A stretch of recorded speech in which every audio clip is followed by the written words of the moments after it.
All right. I'm digging the walk-on music. But what I'm not digging is a significant error in today's program. If you pick up the program, it says building a multi-billion-dollar synthetic biology industry. I'm not sure who proofread this, Dick, but we heard from Andrew Phillips from Microsoft earlier how the Microsoft market cap is now over 1 trillion. It's T's, baby, not B's, T's. The World Economic Forum says we're in the midst of a 4th industrial revolution. So we've told them about the 5th industrial revolution, all around reading, writing, and editing of DNA. And you know that the costs of doing this and the speed of doing this are falling faster than Moore's law. And that the number of companies is now over 620 globally for the industry. And those companies in Q1 alone of 2019 raised more than $652 million. We put out our quarterly reports, and we also put out an annual report with Silicon Valley Bank. And here are 6 new companies that I think are particularly interesting. We heard about Motif from Jason Kelly earlier. Sherlock Biosciences, which is from Feng Zhang and Jim Collins, and they're doing CRISPR-based diagnostics. And one of my favorite is Phylogen, which is building a global microbiome database for tracking products as they travel through logistics supply chains. From our quarterly update, you can see the $3.8 billion that was invested in the industry in 2018, and that's compared to the $625 that has been raised in Q1 so far. So if that continues, that would show about just over $2.5 billion going into the industry in 2019. I don't think it's going to be less than 2018, and there's still more than 3/4 of data that we haven't gone through yet. So I don't think it's a sign of a downward trend, but it could be. And if you look at the regions, one of the most significant things that we highlighted in our Q1 report was that Boston was the largest place for investment in synthetic biology, followed by the Midwest. $162 million was invested in synthetic biology companies in the Midwest, which I think is significant. Actually, the Bay Area was in 3rd place with $64 million. And apologies, I don't have the numbers for the dots that we have in the Middle East and the UK and in China. This is the number of new companies that have started. So you can see there was a peak around 2017, but still a healthy growth in the number of new companies. And this was the number of new investors. You can see a lot of new investors coming into the field still in Q1 in 2019. The hotspots that we've identified throughout the world, the United States number 1 for synthetic biology companies, and the United Kingdom number 2, Canada number 3, and France in 4th place. Focusing in, not surprisingly, California is the number 1 place to be a synthetic biology company with 186 companies, followed by Massachusetts with 62 and New York with 19. In the UK, we're seeing, in Europe, we're seeing the UK in the number 1 position, followed by France and followed by Germany. As I said, there's a lot of tech money that's been going into synthetic biology, and most of the tech investors are seeing biology as the next programmable matter. You can see people like Jerry Yang, the founder of Yahoo, is investing in companies such as Zymergen. You can see Ev Williams, the founder of Twitter, also investing in Zymergen. And people like Eric Schmidt or Bill Gates are investing in everything from gene editing to synthetic biology companies, as Bill Gates is an investor in Twist as well as Ginkgo. So I'm originally from the UK, and I have a lot of passion for the country and for seeing synthetic biology and entrepreneurship grow here. I live in California right now, and I go back and forth, coming to the UK a couple of times a year.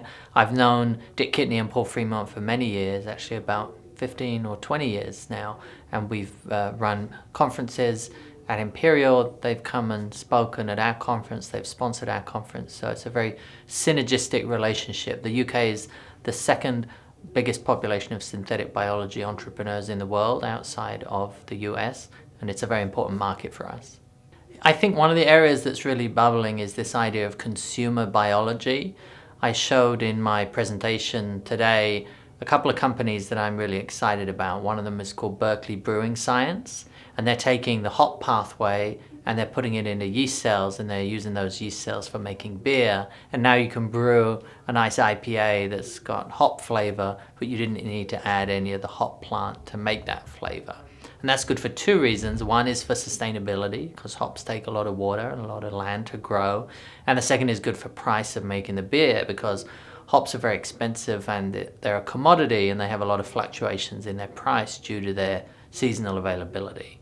A second consumer bio product that I'm a big fan of is called Xebiotix. And Xebiotix is a engineered probiotic, and it produces aldehyde dehydrogenase. And aldehyde is one of the byproducts of alcohol metabolism, and it gives you a headache when you have too much aldehyde. So this is a probiotic that reduces aldehyde, and it also reduces the effect of alcohol the next morning. It's never been a better time to be an entrepreneur. We've got a lot of tech entrepreneurs, and we're seeing a lot of biotech entrepreneurs and synthetic biology entrepreneurs. We've had Gen X, Gen Z, millennials. I've heard that this generation are called the founders. And I think that resonates a lot with young people. They're seeing their icons as industrial founders like Elon Musk or Steve Jobs or Mark Zuckerberg. They all want to be that founder that breaks the mold, that disrupts an industry, that makes billions of dollars. And I think that software has democratized access to the tools of creation for making software. And I think the tools of creation for hardware have opened up a lot. You're seeing a lot of open source hardware being available, and crowdfunding campaigns on Kickstarter for new pieces of hardware that raise hundreds of millions of dollars. And I think the next big wave is going to be in synthetic biology. And the tools are opening up. There's low-cost hardware platforms. The price of reading, writing, and editing DNA is falling. So I think the world is an exciting place to be a biotech founder, and there's many, many cool products that are being created from that. The advice that I'd give young entrepreneurs going into the synthetic biology field would be to be open and honest about the products that you're making, to think about the impact that it's going to have on society. The issue of trust came up a lot in the conversations today, so I think it's important that consumers trust the bioengineers, and it's important that bioengineers trust the consumers to make sensible choices about what they're going to use or what they're going to buy in terms of materials or food or chemicals or pharmaceuticals. I also think that it's important for young founders to be educated in a broad spectrum of different disciplines. I often say to young people, if you want a job, study software engineering. If you want a career, study biology. I think software engineering's for the next 10 years, biology, it's going to be the century of biology. Now, if you combine software engineering and biology, then you've got students who have a broad base in statistics and mathematics and physics and computer science and biology. Then we've got a huge world of opportunity that's going to open up around data science, around measurement, around standardization, and all of that's going to make biology easier to engineer, which is the vision that we all believe will happen over the next 10, 20, 50, 100 years. There's not really a politics of biology, but I think there should be a politics of biology. There's certainly a politics of agriculture. There's certainly a politics of big oil. There's certainly a politics of big pharma. If you take just two of those and look at the US alone, because those are the numbers that I've looked at recently, there's $25 billion of subsidy per year that goes to oil companies. And there's $25 billion of subsidy per year that goes to the agriculture industry. So that's $50 billion in the US per year that goes to both of those. NASA's budget is, I think NASA's budget is $20 billion. I think NSF's budget is something like $16 billion. So add NSF's budget, National Science Foundation, and NASA's budget, and you don't get the same amount, $50 billion, that we're spending on subsidies for oil and subsidies for agriculture. So maybe some of those subsidies should exist. I don't know the details of them.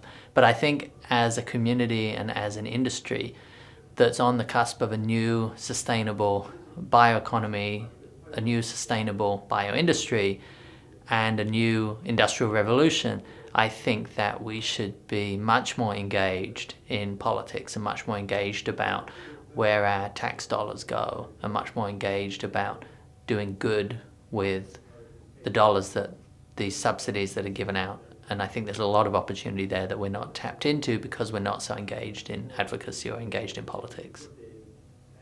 Well, evolution is a very interesting process. It's got us really far over the last 4.6 billion years of life on Earth. And if you look at evolution, what it does is create this evolving system that is highly tuned to its environment to take advantage of resources. Those resources could be oxygen, they could be glucose, they could be water, they could be other forms of biomass. And in biology, a organism grows and it replicates and it consumes the resources around it until something happens and something better comes along, and then that something better will feed on the organism or the population that's just being created. And so you see that in a petri dish. You put 4 different species of bacteria that will fight with each other on the petri dish, and they will eat up all the glucose that's on that plate, and then they'll eat each other. And so I think there's something that we can learn from evolution when we look at societies and we look at the rise and fall of populations.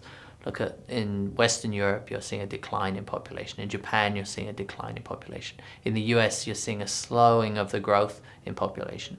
In Asia and Africa, you're seeing a continued increase in population, and that's what's going to grow the world population to 10 billion. So I think it's interesting to look at biology and try to draw some parallels to how these systems grow and how these populations grow and decline, because I think there's a lot that we can learn from it and how we use our resources. There's also a lot to be learned looking at history and looking at these extinction events that have happened that we can see in the fossil record, that I think it's every 10 or 50 million years. I'm embarrassed because I don't know my geological history, but there are these extinction events that go through and they wipe out complete populations. They wipe out a lot of life on Earth. So what can we learn from that? And many people see that we're at this period of another extinction event in our oceans, the acidification of our oceans, the killing off of the coral reefs, the killing of massive amounts of insects, the biodiversity. So I think we should learn from history. I'm also a optimist about the future of the planet. I think we are screwing up the planet through climate change, through CO2 in particular, but other greenhouse gases as well. I'm not sure how we're going to turn that around. I'm optimistic that we can do, but I'm also really optimistic about the future of humanity in space. And Beta Space is a new network that we've created for understanding the technologies that are going to allow us to survive on the moon and Mars. And I want to see humanity go there in my lifetime, and I want to see us thrive there. And technology is the only answer that's going to allow us to thrive on the moon and Mars. But there is plenty of water ice in both places. There's plenty of CO2 in that water ice on the moon, and plenty of CO2 on Mars, and there's plenty of energy either from the sun or from nuclear power. So I'm very hopeful about the future of humanity, and both here on Earth and elsewhere, wherever we decide to go in the solar system.